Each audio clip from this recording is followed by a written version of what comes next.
Kodėl? Kodėl? Kokia problema Kokia žmogus? tavo problema? Sako, aš... Labas! Labas! Čia Mantas. Ir Karolina. Ir mes grįžame su savo video blogu naujam Sezonui! Užleiskite muziką. Viskas buvo gerai katinti. Mes jau turim glaudų ryšį su savo 30 prenumeratorių, taip Mantai? Žinoma, Karolina, ir mes nusprendėm, kad jau pats metas pradėti jums atskleisti mūsų paslaptį. Jūsų galvose tikriausiai dega tas klausimas, tai yra vienas dalykas, apie ką jūs galvojate ir nenurimstate. Ką jie dėvi ant savo kaklo, kas tai? Kas tai per siūlai? Ar tai kažkokia religija, ar tai sekta, ar tai iš vis kažkas neregėto ir naujo, ir galbūt tai yra verta pagalvoti apie tai giliau. Taip, tai yra verta pagalvoti apie tai. Todėl mes nusprendėme, kad šitame video vloge mes turime pašnekėti ir skleistis paslaptį apie šį nuostabų dalyką, kuris vadinasi šakala iltis. Šakala iltis. Šakala iltis. Šakala iltis. Mes pagaliau nusipirkom iltį. Dabar Mes ir dabar užkursim. Šakalė, šakalė, ateik šakalė. Šakalė.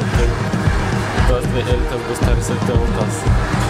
Nereiks šventinti tave į šakalą ilties kur.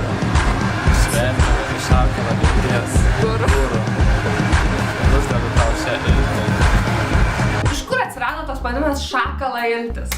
Mes pastebėjome vienu metu, tai buvo senai. Prieš 4 metus mes pastebėjome, kad daug filmų veikėjų turi talismaną iltį. Ir ta iltis yra kertinis akmuo visame filme. Tai buvo filmas Sanctum, kuriame pagrindiniai herojai išgelbėjo būtent tą iltis. Bet mes neskleisime viso siužeto, bet esmė yra ta, kad ta iltis buvo lemputė, kuri buvo lemtinga žodžiu, tas visas Prometėja. Ir po to mes žiūrėjom dar vieną filmą, kuriame pagrindinis aktorius turėjo irgi tokią riebę, labai tokią auksinę, man atrodo, tokią iltį, kuri irgi buvo kažkoks ten vaikystės prisiminimas. Ir mes suvedėm galus ir sakom, mes irgi norim būti herojais ir mums irgi reikia tos ilties. bet iš tikrųjų, ką mes galvom, kad pasaulyje yra labai daug žmonių, kurie tikriausiai turi visokių talismanų ir tokių amuletų ir visokių dalykų, kuriuos jie nešioja ir kaupia. Taigi talismanai. Kas tai?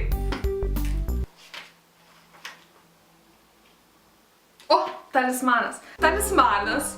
Daiktas teikiantis laimę, nešantis sėkmę. Man tai rasti čia tau sėkmę ši šakala iltis. Nuo to laiko, kuomet mes pradėjome dėvėti tą šakalą iltį, ji tapo mūsų tarsi toks talismanas, toks amuletas, mūsų kaip ir draugystės, toks tiltas, kuris mus jungia. Čia yra tokia aštri, labai toks aštrus kamputis ir aš kartais jaučiu, kad jis taip įduria, tai galvoju, o, jau turbūt Mantas nori su manim kažką pašnekėti. Jau rimtai nori pakalbėti, jau ne šiaip savo viską. Tarkim, žmonės kolekcionuoja apyrankes iš festivalių. Nežinau, ar galima tai pavadinti talismaną, bet jie tiki, kad tame toje apyrankėje yra kažkokia energija to festivalio. Prisiminimai. Ir apyrankių ten būna tos rankos jau 3 metus ir tu maudais ir... Taip, ir visos bakterijos, purvai renkasi. Bet tai vis tiek yra talismanas.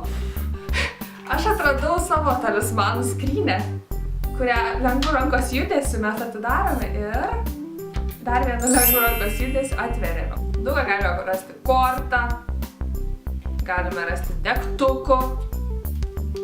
Kodėl tu turi degtukus kaip talismaną? Nežinau, neklausk. O, turi netgi šitągi auksinį kryželis.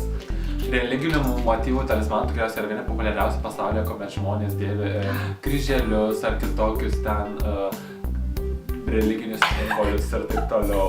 Ir aš visą laiką galvodavau, kad vis tiek kažkoks yra geras ženklas turėti daug sagų, guziukų ir aš jas renku, nors nežinau, va, dar viena dėžutė. Va.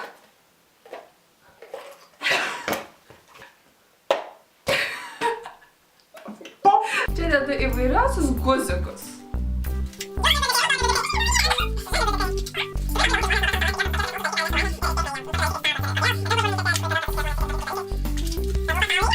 Mes dabar norime skirti jums užduotį, namų darbus, žiūrėdami filmus, serialus, videoklipus, interviu, nesvarbu ką, sekite, kur pagrindinis herojus turi iltį. Komentaruose parašykite, kur tai matėte ir daugiausiai ilčių susirinkusi žiūrovą mes apdovanosim. Ir jeigu nematėt filmo Sanctus, pažiūrėkit filmą Sanctus būtinai. Sanctus ar Sanctum? Sanctus. Sanctum. Sanctus. Šitą reiktų patikrinti. Sankti, čia yra lotyniškai linksniavimas. Prašom pasidalinti po komentarais ne tik filmus, kuriuose matėte iltis, bet ir savo talismanų. Gal turite kokių keistų visokiausių amuletų, kuriuos dėvite arba nešiojate, arba visuomet turite kišenėje arba piniginiai. Ačiū žiūrėjusiems, pamėgite mūsų video blogą. Pasidalinkite jį ir pažiūrėkite kartu su savo draugais. Galbūt ir jie mus pamėgs. Ate! Šakalailtis! Šakalailtis!